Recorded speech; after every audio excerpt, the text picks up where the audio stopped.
Oi, gente, que Deus abençoe cada um de vocês. Estamos tendo essa entrada aqui, não estava programado, mas eu me senti na necessidade de conversar com vocês, de bater um papo com todos os nossos irmãos, todos aqueles que se interessam pela causa chamada igreja, que Deus possa realmente nos abençoar e promover uma perfeita união, sintonia de fé a cada um dos nossos irmãos nesse momento. Eu quero desde já agradecer a quantidade de pessoas que têm entrado em contato comigo, pastores de outras denominações também me procurando, colegas de ministério, trocando ideia, manifestando a sua decepção com as decisões que têm sido tomadas no estado de Sergipe. E eu vou até esperando um pouquinho para que entre mais pessoas aqui que estejam interessadas naquilo que nós temos para tratar, para que a gente possa conversar de uma forma muito clara, de uma forma muito madura, e assim juntos termos também um posicionamento de fé, um posicionamento também como cidadãos, e eu acho que isso é muito importante nesse momento. Então, vá divulgando, vá compartilhando aí com outras pessoas que nós estamos no ar para termos uma conversa bastante importante. Quero pedir a todos os nossos pastores da Igreja do Evangelho Quadrangular do Estado de Sergipe, que de repente, se tem alguém que não viu o aviso dessa live, vá divulgando aos outros colegas, tá? De que a gente está no ar, para que a gente possa conversar, membros da nossa igreja, membros de outras denominações também. Se você quiser conversar com o seu pastor, olha pastor Luiz está fazendo uma live agora para falar sobre a questão das igrejas, né? Do fechamento das igrejas, dessas restrições. Conversa aí com o seu pastor. Seria muito importante que todos nós pastores estivéssemos alinhados. Eu quero até aproveitar e citar aqui para você versículo que eu gosto demais, eu acho ele muito oportuno para esse momento, tá? Deixa eu ler isso aqui para você entender a importância dessa hora, a importância desse momento para a nossa igreja. Quando eu digo a nossa igreja, eu estou falando a igreja do Senhor Jesus Cristo, tá? Olha isso, 1 Coríntios, no capítulo 1, no versículo 10, o apóstolo Paulo diz assim: Irmãos, em nome de nosso Senhor Jesus Cristo, suplico a todos vocês que concordem uns com os outros no que falam, para que não haja divisões entre vocês, e sim que todos estejam unidos num só pensamento e num só parecer. Então vamos lá, gente. Deixa eu compartilhar com você o que está aqui no meu coração. Desde a notícia do coronavírus, deixa eu só ajeitar essa posição aqui do meu telefone para ver se tira esse reflexo do meu óculos aqui que está me incomodando. E incomoda mais você ainda. Ok.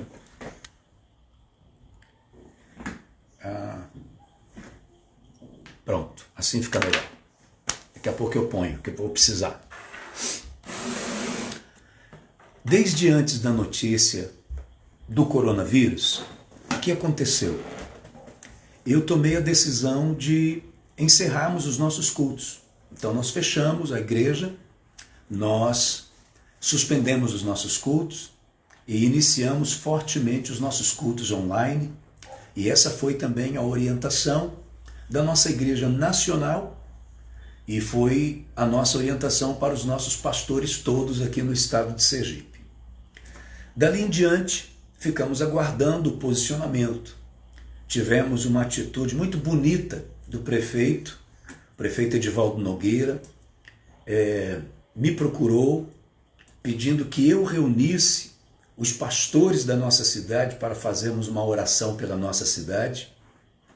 Obviamente, isso já fazíamos, mas de acordo com o pedido do prefeito, então eu entrei em contato inclusive com outros pastores de outras denominações, fazendo também essa solicitação.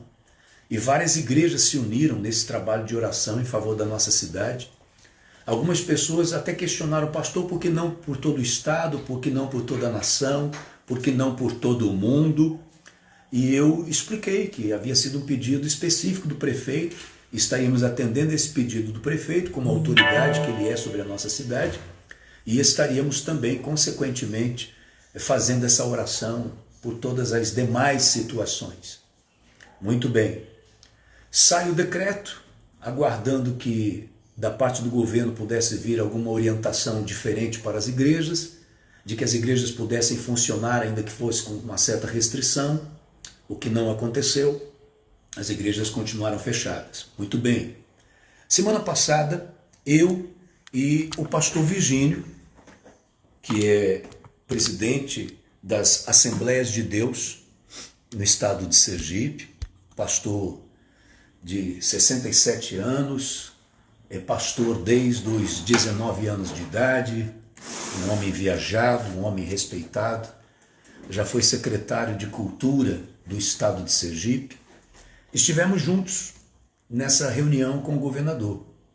Ouvimos um relatório do governador das suas lutas, dos seus desafios, principalmente em relação ao número de leitos, que é um número muito pequeno, o número de leitos em Sergipe, o número de leitos de UTI, isso contando rede pública, rede privada, prefeitura, governo. Entendo. Não se discute isso. Que o momento é difícil, não se discute.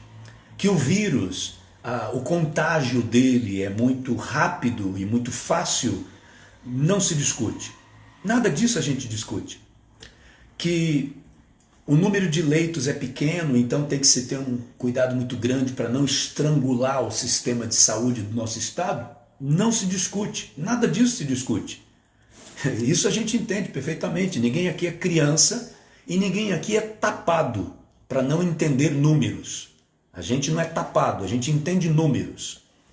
Agora, o que fica difícil da gente entender é porque outros departamentos são abertos, são liberados para abrir, então se entende que seriam, de repente, departamentos que são essenciais para a sociedade, para o estado, para o município. Então, por isso, são liberados para abrir. E a igreja não. O meu entendimento, então, é de que não se consegue, dentro do estado de Sergipe, reconhecer a importância das igrejas num momento como esse. Igreja funcionando, pastor trabalhando com as igrejas, com as ovelhas, significa um número menor de pessoas tendo problemas emocionais, mentais, para o Estado cuidar. Porque é isso que já começa a acontecer. Eu atendo diariamente ligações de pessoas que estão entrando em depressão. E são pessoas que muitas vezes não têm condições de procurar psicólogos ou psiquiatras nesse momento. Procura quem? A igreja. Até porque a igreja, além da palavra pastoral, além da palavra bíblica, além da palavra de fé, a igreja tem equipe de psicólogos para dar orientação a essas pessoas. A igreja tem equipe de médicos para dar assistência a essas pessoas. A igreja conseguiu reunir mais de 400 cestas básicas para atender pessoas necessitadas. É isso que a igreja tem feito. Isso com todas as dificuldades que colocam para a gente trabalhar. Eu quero mostrar para você aqui, no decreto do governador, justifica que ficam prorrogados até 7 de maio de 2020 as medidas de isolamento social previstas no artigo 2º do decreto número tal, e aí diz, com exceção das seguintes atividades, cujo funcionamento passa a ser autorizado de forma gradual. Então você começa a entender que estes que são autorizados, eles são de serviços essenciais. É o que se entende. Então vem, escritórios de advocacia, escritórios de contabilidade, locadoras de veículos, lojas de tecidos e armarinhos. E a partir do dia 2 de maio, tudo isso aqui a partir de amanhã, agora a partir do dia 2, lojas de cosmético e perfumaria, serviço essencial, né? Serviço essencial. Lojas de cosmético e perfumaria. Lojas de relojoaria e joias, também serviço essencial para a sociedade. Todo mundo está precisando nesse momento sair para comprar um relógio, as madames para comprar um brinco, para comprar um cordão de ouro, né? Lojas de relojoaria e joias.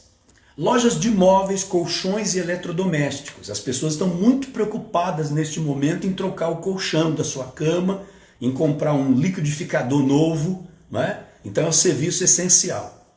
A partir do dia 4, agora vem, olha, consultórios médicos, entra depois. Consultórios médicos é mais ou menos essencial, então entra a partir do dia 4 de maio, tá? Depois vem lojas de papelaria e livrarias, vedado o funcionamento de bares e restaurantes associados aos estabelecimentos, lojas de produtos de climatização, serviços especializados, escute isso, de podologia, desde que limitados ao estabelecimento a 50% da capacidade de atendimento e mediante prévio agendamento com hora marcada. Serviço de podologia, também considerado um serviço essencial, né? E aí depois vem, aplicam-se as medidas de restrição previstas no artigo 2º do decreto número 40576 de 16 de abril de 2020 a todas as atividades, empresas e estabelecimentos descritos nesse artigo. Ou seja, a igreja está aqui nesse meio, então a igreja não volta agora. A igreja vai ser discutido mais adiante. Eu quero deixar muito bem claro, porque é muito fácil nesse momento da pessoa pegar o que eu estou dizendo e dizer assim, nossa, o pastor é incompreensível, ele não está percebendo que o momento é grave, lógico, não está percebendo que o número de leitos é reduzido, lógico, estou percebendo tudo isso. A questão não é essa, a questão é onde entra a igreja, essa é a minha questão. Qual a importância que a igreja tem no estado de Sergipe? Essa é a minha pergunta. Qual a importância que dão à igreja evangélica no estado de Sergipe? Essa é a minha pergunta. Porque não conseguem olhar para a gente como um serviço essencial. Não conseguem olhar para a igreja e perceber o que a igreja faz pelo estado. A quantidade de famílias restauradas dentro de uma igreja, a quantidade de jovens, de adolescentes abençoados, a quantidade de gente que está saindo de uma vida que daria trabalho ao Estado. Não conseguem olhar para as igrejas evangélicas e perceber os eventos que nós realizamos que não precisa de polícia. Não precisa de polícia, porque não tem bandalheira, não tem bagunça, não tem confusão, tem palavra de Deus, tem famílias reunidas, tem gente sendo salva e abençoada. Então, a minha pergunta é essa: qual a visão que o governo tem de igreja no estado de Sergipe? Qual a visão? Essa é a minha pergunta. Porque todos os outros departamentos são essenciais.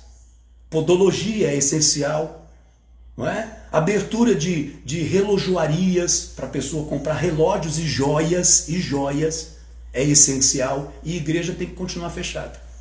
Você acha que eu sou a favor de que as igrejas amanhã, uma igreja como a Igreja dos Jardins, que recebe milhares de pessoas no culto de domingo, quando eu digo milhares, são milhares mesmo, são 5 cultos, mostrando a expressividade da igreja. Essa igreja precisaria ser ouvida, o pastor dessa igreja precisaria ser ouvido. Isso seria uma coisa normal em qualquer sociedade, alguém que representa um número grande de pessoas, como nós pastores evangélicos. Vários pastores estão me acompanhando agora. Eu conversava agora há pouco com o meu amigo, o pastor da Igreja Internacional da Graça, o pastor Vanderlei. Falava com ele agora. E ele me dizendo também, ele falou, pastor, pode dizer também da minha insatisfação. Está aqui, ó. Pastor Vanderlei, da Igreja da Graça, me dizendo, pastor, na sua live pode dizer também da insatisfação da Igreja Internacional da Graça. Não sou só eu não, gente. Esses pastores não são ouvidos. Nós não somos chamados para uma conversa, sabe? E quando a gente é chamado, não adianta, porque o que você fala também É como se a gente fosse incompreensível e a gente não está entendendo o número de leitos. Eu vou repetir, pelo amor de Deus. Eu entendo tudo isso. O que eu não entendo é você ir no Ferreira Costa, como eu fui hoje. Vá agora, o Ferreira Costa está aberto ainda. Vá agora no Ferreira Costa. Vá agora no Ferreira Costa. E veja a quantidade de carros no estacionamento. Veja a quantidade de pessoas transitando nos corredores. Veja a quantidade de funcionários. Veja, por favor, vá lá. Para não achar que eu estou dizendo uma coisa que não é verdade, vá lá no Ferreira Costa. Veja o movimento dentro da loja. Ah, mas é uma loja de material de construção? É. Vende de tudo lá, vende móveis, vende tudo. E está aberta. E as pessoas estão lá esbarrando uma na outra. Escada rolante não tem 2 metros de distância de uma pessoa para outra para cruzar. Não tem, não tem. As pessoas nos corredores não estão passando 2 metros de distância uma da outra. Por que que isso pode? Essa é a minha pergunta. E a igreja, é só na igreja que vai ter contágio? Só a igreja que vai transmitir vírus? Gente, o que acontece, por exemplo, no transporte público? A quantidade de pessoas que estão dentro do transporte público, na minha cabeça, eu penso assim, reduzir o número de ônibus, é lógico que vai aumentar o fluxo de pessoas. Quantas pessoas que vão em pé nessas viagens? Aí eu fico perguntando, por que uma coisa pode e a outra não pode? Por que só a igreja, ou justo igreja? Vocês se lembram do decreto da semana passada? Motel foi aberto. Motel foi aberto. Mas a igreja não é aberta. Ah, mas o número de pessoas... Gente, uma pessoa contaminada, ela vai contaminar outros do mesmo jeito. Por que que essas outras pessoas... Vocês já perceberam coisas que acontecem no nosso país que não dá para entender? Nós vimos a entrevista, a coletiva, na saída do ministro Moro. Você viu a quantidade de jornalista que estava num ambiente pequeno? Não tinha ali mais de 100 pessoas, sentadinho um do lado do outro, alguém ali estava obedecendo a distância de 2 metros de um para o outro. Você percebe? 2 pesos, 2 medidas, é isso que a gente tem visto acontecer. 2 pesos e 2 medidas, para esse pode, para aquele não pode. Por que a igreja não pode ser aberta? Fizemos um documento, apresentamos isso pedindo ordem, porque a igreja não é bagunceira, a igreja não é desordeira, tudo que a gente faz é com lei, com ordem. Fizemos um documento e apresentamos um pedido, fizemos um pedido para saber se a gente podia fazer um culto drive-in. Somente os carros no estacionamento, um distante do outro, ninguém ia descer do carro. Nós não fomos autorizados a fazer. Não fomos autorizados a fazer. De onde eu estou aqui agora falando com vocês, eu estou perto de uma avenida aqui, não para de passar carro. Então quer dizer que não pode passar um carro perto do outro, porque os carros vão ficar muito próximos uns dos outros num drive-in, a gente estabelecendo a distância, cada família dentro do seu carro, cada pessoa dentro do seu carro, com ar-condicionado ligado, com vidro fechado, e mesmo assim não pode. Não nos autorizaram a fazer isso, não nos autorizaram. Ah, e alguns tentam argumentar o seguinte, mas a fé pode ser exercitada dentro de casa. Por favor, não venha querer me ensinar como é que eu exercito a minha fé. A minha fé eu exercito do jeito que eu entendo que é o certo. Se eu quero estar junto com os meus irmãos, respeitando os limites, permita que isso aconteça. Gente, é uma brincadeira o que estão fazendo com a gente. Sabe? Então eu acho que é hora da igreja, com respeito, porque nós damos o respeito, então queremos o respeito também. É hora da igreja se posicionar. É hora da gente dizer que não está satisfeito. E tem um detalhe, viu? Não estamos satisfeitos e vamos obedecer, porque é assim que nós somos. Vamos obedecer. A igreja vai continuar fechada. Não é isso que o governador quer? Então é isso que nós vamos fazer. A igreja vai continuar fechada. A igreja vai continuar fechada. Não tem problema. Não tem problema. Agora, saiba que essa atitude não é uma atitude correta com um povo ordeiro, abençoador, como é o povo evangélico do estado de Sergipe. E eu não falo isso falando pela igreja quadrangular, estou falando isso por todas as denominações evangélicas, pastores sérios, homens e mulheres de Deus que dão da sua vida para pregar o evangelho. E nós não temos tido o devido respeito no nosso estado.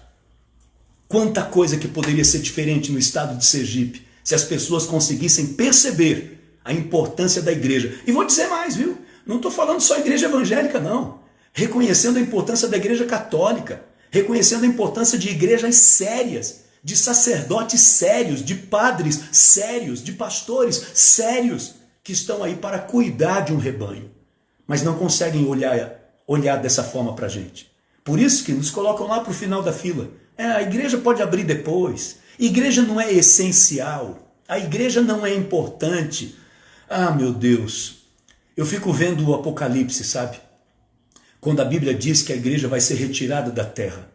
E então as pessoas vão perceber a importância que a igreja sempre teve para a história e nunca perceberam. A Bíblia é clara em dizer que tem muita coisa que ainda não aconteceu nesse mundo por causa da igreja. E as pessoas não conseguem perceber isso. Nosso papel é de abençoar, nosso papel é de cooperar. Nós não somos anárquicos, sabe? Até posicionamento político. É impressionante, eu fico vendo como que a gente é, né? Diferente dos demais.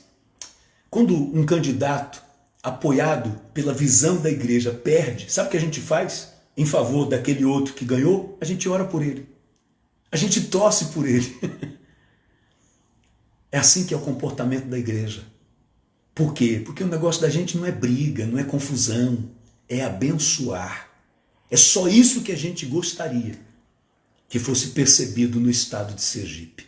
Que entendesse a importância dos homens e mulheres de Deus. Vou repetir, porque esse discurso aí eu já sei como é que vem de volta o discurso.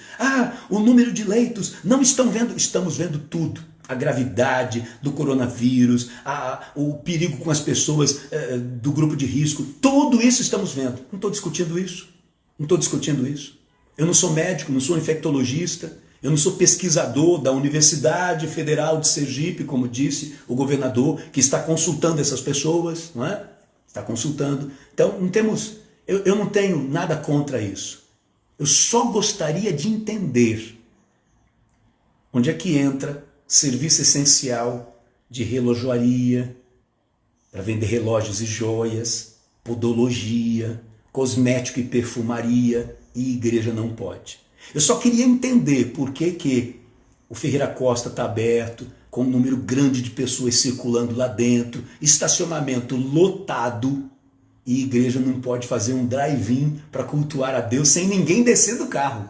Porque eu fui hoje em Ferreira Costa, parei lá, desci do meu carro, entrei, lavei as mãos, subi a escada rolante com pessoas do meu lado, sabe? Entrei lá, colocaram álcool gel na minha mão, mediram a minha temperatura para saber se eu não estava com febre. Bacana, não tem nada contra. Gostei até do que eu vi lá, andei, procurei as coisas que eu precisava, né? E mesmo de máscara, as pessoas, ô pastor, até achei engraçado, falei, poxa, mesmo mascarado as pessoas estão me cumprimentando. Ô pastor, sem problema. Por que a igreja não pode? O que nós faríamos diferente daquilo na igreja? Por que não permite a igreja abrir com um número de 30%, 40% da sua frequência, com as cadeiras separadas uma das outras? Se tem um povo organizado, gente, desculpa aí, viu? É a gente. Povo de Deus é organizado, povo de Deus é zeloso, sabe fazer as coisas e sabe fazer bem feito. A gente faz bem feito. Não como na Semana Santa, as filas organizadas pela vigilância sanitária, as pessoas grudadas umas nas outras para comprar peixe. Isso pode? Em relação a isso não tem nada de errado. O errado é só igreja que não pode abrir. Ô Jesus, que o Senhor tenha misericórdia da gente. Eu pedi uma ajuda aqui para o pastor Diego, para que ele fizesse um levantamento para mim, mostrando a situação no nosso país, para a gente não achar que a gente está querendo uma coisa diferente do que acontece por aí. Olha só, Santa Catarina, todas as cidades, inclusive a capital, as igrejas abertas, com as devidas restrições, com os cuidados. Minas Gerais, diversas cidades, Betim, Ribeirão das Neves, as igrejas liberadas para abrir. Distrito Federal liberou os cultos nos carros, no estacionamento. Até porque em Brasília, gente, o que acontece? São muitas igrejas grandes, denominações grandes. Eu conheço várias lá e nenhuma delas tem estacionamento pequeno. Geralmente é aquele estacionamento gigante. Às vezes a igreja é até pequena e o estacionamento é gigante. Então lá está liberado para fazerem culto nos carros, no estacionamento. Estou falando só de Brasil, viu? Porque falando de fora, isso está acontecendo no mundo todo. Mas em Sergipe não pode. Os carros não podem parar no estacionamento da igreja para ter um culto. Meu Deus do céu, meu Deus do céu. Em Goiás, liberou, seguindo as orientações do Ministério da Saúde, o Espírito Santo foi liberado para no máximo 50 pessoas, cada igreja pode reunir 50 pessoas nos seus cultos. No Mato Grosso do Sul, liberou para diversas cidades também com essas restrições. Rondônia, hoje saiu o decreto liberando também para as igrejas voltarem a funcionar com as devidas restrições.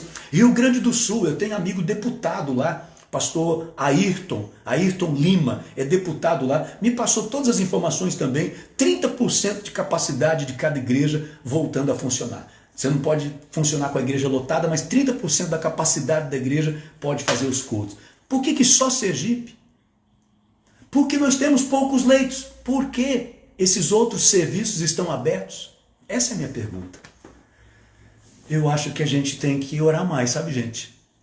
Eu fico olhando para mim mesmo nessa situação e começo a pensar, acho que a gente está orando pouco.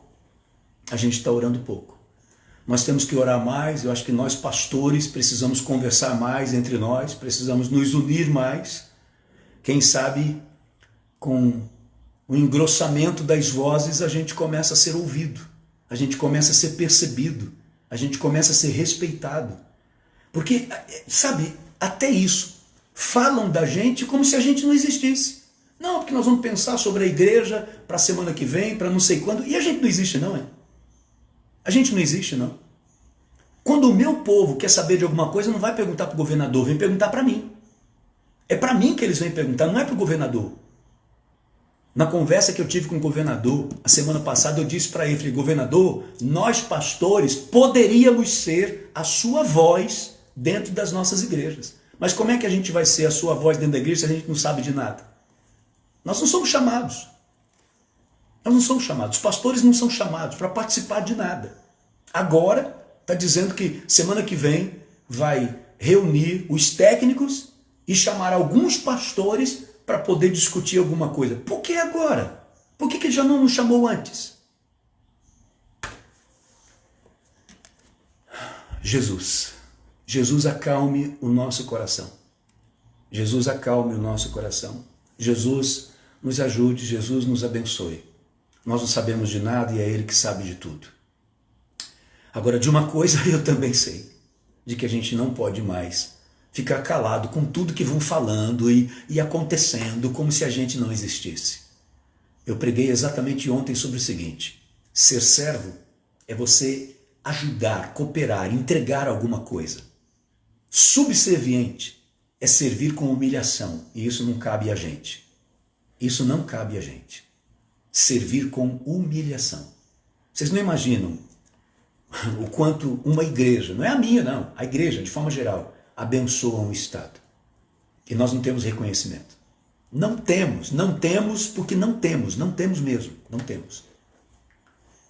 Tem outras coisas que eu poderia compartilhar com você para mostrar para você que não olham para a gente da maneira como deveriam olhar, sabe? Não olham, com o respeito que todos nós evangélicos deveríamos ter. Não mais do que outros. Não mais do que outros. Não somos os melhores. Não somos melhores do que ninguém. Mas deveríamos ser percebidos. Mas para você que é cristão, eu deixo uma reflexão. A culpa é de quem? A responsabilidade disso é de quem? É dos outros? Ou nossa, que ficamos o tempo todo tacanhos, acanhados, quietinhos no nosso canto, como se não fizéssemos parte da sociedade, como se não pagássemos os nossos impostos, como se não abençoássemos o lugar onde nós estamos. Cada lugar que tem uma igreja, a comunidade toda é abençoada pela interferência espiritual da igreja nesse lugar, pelo amor que essa igreja derrama nesse lugar. Portanto, em nome de Jesus, que a gente assuma a nossa posição de servos de Deus e que a gente fale quando está doendo, que a gente fale quando a gente não está satisfeito. Eu acho que eu tenho que parar por aqui para que a conversa não fuja do seu propósito. Eu quero convidar você para a gente orar agora. Orar, mas orar mesmo, com muita fé, colocando diante de Deus toda esta situação. Eu vou encerrar repetindo, sei lá se é pela 10ª vez. Entendo sim a gravidade do momento. O governador, quando conversou comigo e com o pastor Virgínio, ele repetia isso. Então, governador, eu entendo sim. Entendo que nós temos poucos leitos, entendo. Entendo que a situação é grave, entendo que a sua responsabilidade é grande, entendo. Tudo isso o senhor me falou lá e eu repito, o que eu disse para o senhor lá, eu repito aqui. Entendo tudo isso. Só não entendo por quê toda essa lista que sai com liberação de funcionamento e igreja não. Isso aí não desce. Vamos orar? Meu Deus, misericórdia, Pai. É a palavra que me vem à mente. Misericórdia. Que o Senhor entre com providência sobre a nossa vida. Que o Senhor derrame tua graça. Como diz Paulo, que nós não devemos deixar o sol se pôr sobre a nossa ira. Que a noite de hoje seja de bênção. Que seja uma noite de um sono tranquilo e reparador. Não deixe, não permita, Pai, que nenhum sentimento pesado permaneça no nosso coração. Que quando eu terminar essa oração, o Teu Espírito Santo tenha feito uma obra em mim, tenha feito uma obra na vida de todos que me acompanham, para trazer a paz que vem dos céus para a nossa vida, em nome de Jesus. Abençoa o nosso povo, abençoa, Pai, a nossa cidade, abençoe o nosso estado, tenha misericórdia do estado de Sergipe, em nome de Jesus, que o Senhor possa nos levantar como sal da terra e como luz do mundo para abençoar esse estado em nome de Jesus. Que o Senhor possa abençoar para que as vendas sejam tiradas dos olhos das pessoas que não conseguem nos enxergar como parceiros, como abençoadores no nome de Jesus. Independente da religiosidade, que cada um vai ter a sua, e respeitamos isso, mas seria tão bom que nos respeitasse também, Senhor. Derrama a tua graça também sobre aqueles que estão necessitados, meu Deus, de participar de um culto, de poder olhar para os seus irmãos, de poder chorar junto, se alegrar junto, mesmo que à distância, mas ao alcance dos olhos, pelo menos. Abençoe para que esse tempo possa acontecer o mais breve possível.